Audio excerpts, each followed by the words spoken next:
Yeah. After the shooting with Cheddar when I killed Gutter in the Audi truck, they drove out there and sold the Audi truck to B for heroin. And who went out there for that? Breezy. I know Rat. Rat's McCoy Walker? Yeah. To your personal knowledge, are you aware of anyone else making those trips to Houston? Yeah, we just take turns. I mean, I know the majority of... Now Saul, I don't really know about Saul, and what about Wody? Would he ever go? No. Alright. Is it safe to say almost everybody else went? Judge, leading. Objection, Your Honor. No foundation. Objection sustained. Objection sustained. Did Curtis Neville ever make a trip to Texas? Yeah, he came out there before. Again, as to foundation. Overruled. He's already said it. Go ahead and lay a foundation. Objection sustained. And how do you know that? Because I went out there before with Pooney. But you know, we just ride out there. We can go out there and ride with them. Like, we don't... If we ride with Breezy to go out there, it ain't all the time that you're gonna bring the drugs back down. You know what I'm saying? Like, Willie Bill gonna bring it down for show too. So it ain't gonna be too many. It's just 2 people that get on the bus with the money. Did Jasmine Perry ever go with you all to Texas? Objection. No foundation. Huh? Sustained. Did Jasmine Perry ever go with you to Texas? Yeah, Jasmine Perry went. Did Leroy ever go with you to Texas? He didn't go with me. He went with Breezy. I don't go all the time. And did Evans ever go with you or Daryl Franklin to Texas? Yeah, Evans went before. When you get the heroin back to New Orleans, where do you all take it and what do you do with it? It all depends. Like, some, it's gonna go straight by Breezy first. And they gonna divide it up between him and Merle. And then Breezy already got his sales that he already gonna give his people to. And then he divided up with us, like, what he gonna give us and stuff like that. He know what we gonna handle. Alright. How often was the organization making trips to Houston? I'd say, it all depends. Like, because you know, some days, if they get 2 or 3 bricks and they're gonna be gone within 4 days or 5 days, they're gonna go right back. It all depends on how, you know, the flow going. But you know, it don't take long to move. It don't take long to move the bricks of heroin. Would you be with Daryl Franklin when he would cut up his heroin? Yeah. Where would he do that? Sometimes we go to a hotel, but majority of the time we go by his baby mama house. Is he cutting the heroin and repackaging? What are you watching him do? Are you helping? Describe to the jury. Yeah. Well, the heroin, we mix it with mannitol. And what is mannitol? I guess you mix it with your water. It's something, I don't know really what it is. I just know that it's something you can mix with dope to stretch it and make money with. I don't know really what it's for though. And where do you get mannitol? You get it from the store in Kenner. Conrad's. And who would mix up the dope? Would Daryl Franklin or Breezy? Would he do it himself? Would you help? He gonna mix his dope up. I'm gonna mix my dope up. Everybody gonna mix their own dope up. Like, describe when you all get the packages right back from Texas. What happens? You get a portion. Alright. Look. Say we get a brick and Breezy like, alright, Rabbit. Look, bruh. I'm gonna give you a 4. He gonna give me 4 ounces. 4 is 4 ounces. I know one thing. He gonna tell me like, man, you can take a 1. A 1 mean that I can put, if I get 4 ounces, I can put 4 ounces of mannitol, and that mean it take a 1. That mean it could take whatever you got. So if you take a brick, you can put another brick of mannitol on there and turn it to 2 bricks because it's like more potent. It's stronger. So we mix it.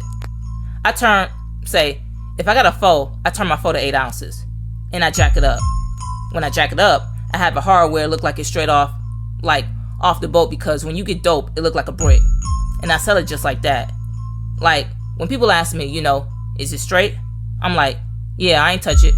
But the whole time, I'm playing with their mind because I just jacked the dope up. I compressed it back together. I turned it to powder form and compressed it back together where it looked like I never touched it at all. Explain how you mix the mannitol into the heroin. What do you need to do that? Well, First, the mannitol is powder. I get a skillet and I empty all of the powder into the skillet on the stove. And I burn all of the trash off of it so it turns to liquid. And I drop a few drops of colorful dye in there, like root beer colorful dye in there, and stir it up. And then I put it in a pan and I put it in the freezer. When I put it in the freezer, it turned to like an iceberg, like a crystal thing. It turned like marble. And I leave it in there for a minute, and then I put it in a blender and I turn it back to powder form. When it turned back to powder form, now it look like dope because it ain't white. Mannitol is white, but by me dropping the color food dye in there, it turned to the different color. Root beer color food dye, it turned into a beige color. So when I mix it with the dope and jack it back up, the dope looked like it never been touched. And when you put the dope, when I sell it to somebody and give them a tester and they put it in on a spoon and burn it and turn it like to liquid and put it in the red gonna look like it's like a Coca-Cola color. That's the way they want the heroin to look. And I play with their mind to make them thinking that I never touched it.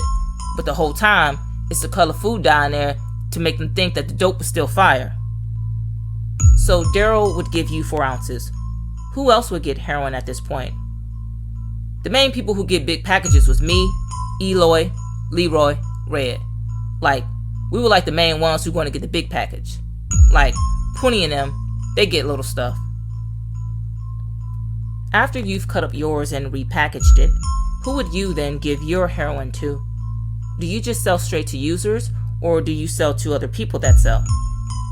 I sell to everybody. Like, I'm about making money. See, with me, I got big sales. Like Montreal, that's how I fell on this charge with Montreal Delaney. I used to sell him 4 ounces, 9 ounces. It all depends, whatever he come with.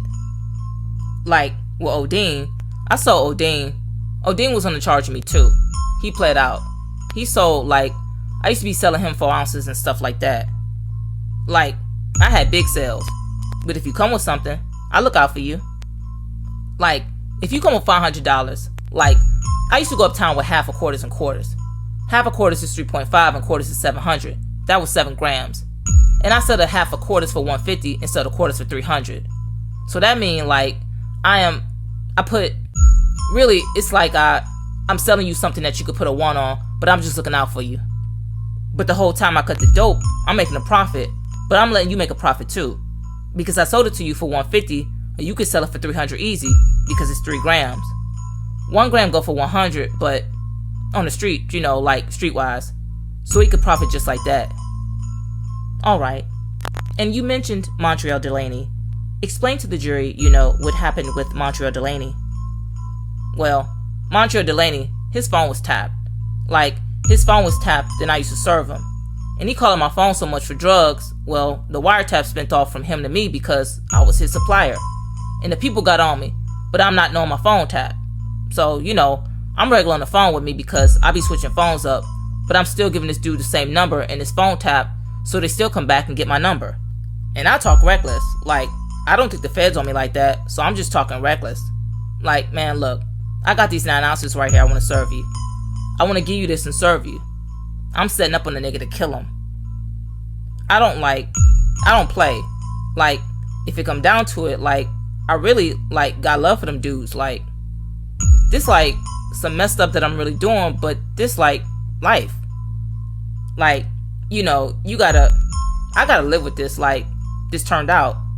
I mean, I could have been over there with them and buck too, but I'm not about to be bucking knowing that these people got me like this. I object. He's not even answering the question anymore. Sustained. Sir, listen to the questions and just answer the questions. Alright? Proceed.